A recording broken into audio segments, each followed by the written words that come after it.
semuanya, Assalamualaikum warahmatullahi wabarakatuh. Perkenalkan, nama saya Dunyono Alfiati Sofia dari SI 5A dengan NIM A319000015.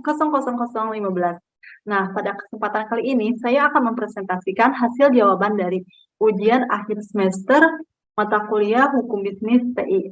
Nah, langsung saja. Pada pertanyaan yang pertama, jelaskan mengenai hukum pembuktian dan daluarsa. Hukum pembuktian menurut pasal 1865 KUH, perdata pembuktian pada umumnya setiap orang yang mengaku mempunyai suatu hak atau menunjuk suatu peristiwa untuk menunggukan haknya itu atau untuk membantah suatu hak orang lain, wajib membuktikan adanya hak itu atau kejadian yang dikemukakan itu. Kemudian, hukum pembuktian dalam perkara perdata merupakan sebagian dari hukum acara perdata. Hukum pembuktian hanya berlaku dalam perkara yang mengadili suatu sengketa dengan jalan memeriksa para pihak dalam sengketa tersebut. Dari berbagai rangkaian proses tersebut, ada yang sangat vital yang dapat menentukan kalah atau menangnya para pihak, yaitu pembuktian pada pasal 1866 KUH Perdata menjelaskan tentang alat pembuktian, meliputi 1. Bukti tertulis, kemudian bukti saksi, C. Persangkaan, D. Pengakuan, dan E. Sumpah. Kemudian daluarsa menurut pasal 1946 KUH Perdata, lewat waktu atau daluarsa adalah suatu sarana untuk memperoleh sesuatu atau untuk dibebaskan dari suatu perikatan dengan lewat suatu waktu tertentu dan atas syarat-syarat yang ditentukan oleh undang-undang. Pada daluarsa ini ada dua macam, yaitu satu acquisitive perjuring yang merupakan lewat waktu sebagai cara memperoleh hak milik atau suatu benda.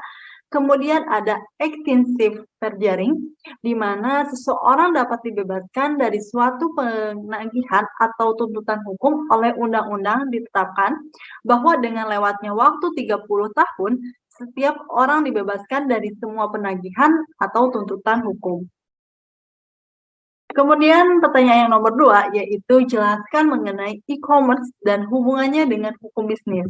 Nah, e-commerce merupakan suatu proses berbisnis dengan memakai teknologi elektronik yang menghubungkan antara perusahaan, konsumen, dan masyarakat dalam bentuk transaksi elektronik dan pertukaran atau penjualan barang, servis, dan informasi secara elektronik menurut Munir pada tahun 2012. Kemudian, dengan demikian, pada prinsipnya, bisnis dengan e-commerce merupakan kegiatan bisnis tanpa warat, yaitu hukum bisnis dibuat untuk mengatur dan melindungi bisnis dari berbagai resiko yang mungkin terjadi di kemudian hari. Sehingga pengaturan tentang e-commerce ini jelas termasuk ke dalam lingkup bidang hukum bisnis. Nah, terdapat 6 komponen dari electronic commerce transaksi atau kontrak dagang elektronik, yaitu ada kontrak dagang, kemudian kontrak itu dilaksanakan dengan media elektronik, kemudian kehadiran fisik dari para pihak tidak diperlukan, kontrak itu terdiri dari jaringan publik, kemudian sistem terbuka yaitu dengan internet atau www, dan kontrak itu terlepas dari batas yurisdiksi nasional. Nah, e-commerce dalam hubungan dengan hukum kontrak. Salah satu bidang hukum yang banyak tersentuh dari adanya transaksi via e-commerce adalah bidang hukum kontrak. Mengingat kebanyakan dari deal bisnis termasuk bisnis via e-commerce didasari atau suatu kontrak bisnis. Nah, bidang-bidang dari hukum kontrak yang bersentuhan dengan bisnis e-commerce di antara lain ada atau tidak adanya penawaran, kemudian ada atau tidak adanya penerimaan, ada atau tidak adanya kata sepakat. Jika ada kata sepakat, sejak kapan mulai ada, kemudian keharusan kontrak tertulis dan tanda tangan tertulis, kemudian masalah pembuktian perdata, bagaimana mengetahui para pihak dan kecakupan berbuat para pihak, kemudian perumusan kembali masalah one prestasi, kemudian perumusan kembali masalah force majeure, Kemudian ganti rugi yang bagaimana yang paling cocok untuk kontrak e-commerce, dan yang terakhir yaitu masalah kontrak berat sebelah dan kontrak baku. Nah, selanjutnya nih, jelaskan mengenai hukum bisnis yang berkaitan dengan leasing dan franchising. Nah, leasing sendiri itu merupakan suatu cara untuk mendapatkan servis dari suatu aktiva tetap. Pihak dalam kontrak leasing terdapat leasing sebagai pengguna atas aktiva dan lessor sebagai pemilik aktiva, di mana hukum bisnis yang berkaitan dengan leasing ini terdapat pada SK Menteri Keuangan nomor 1169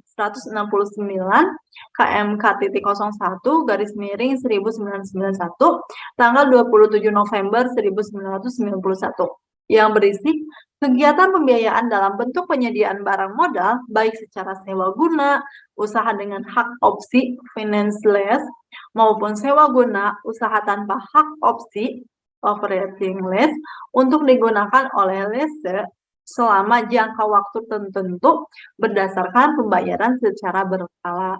Kemudian, franchising sendiri yaitu merupakan suatu teknik ekspansi usaha dengan memanfaatkan dana pihak lain yang langsung berperan dalam usaha ekspansi tersebut.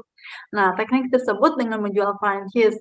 Hukum bisnis yang berkaitan dengan franchising ini yaitu terdapat pada peraturan pemerintah RI Republik Indonesia nomor 42 tahun 2007 yang berisi perikatan di mana salah satu pihak diberikan hak untuk memanfaatkan dan atau menggunakan hak atas kekayaan intelektual atau penemuan atau ciri khas usaha yang dimiliki pihak lain dengan suatu imbalan berdasarkan persyaratan yang ditetapkan pihak lain tersebut dalam rangka penyediaan dan atau penjualan barang atau jasa.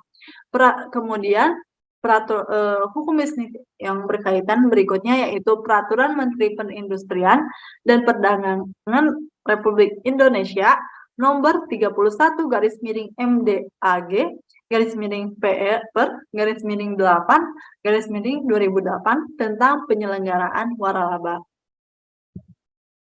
Oke, mungkin sekian hasil jawaban dari UAS yang telah saya kerjakan. Mohon maaf apabila ada salah kata. Terima kasih. Wabillahi taufiq wal hidayah. Wassalamualaikum warahmatullahi wabarakatuh.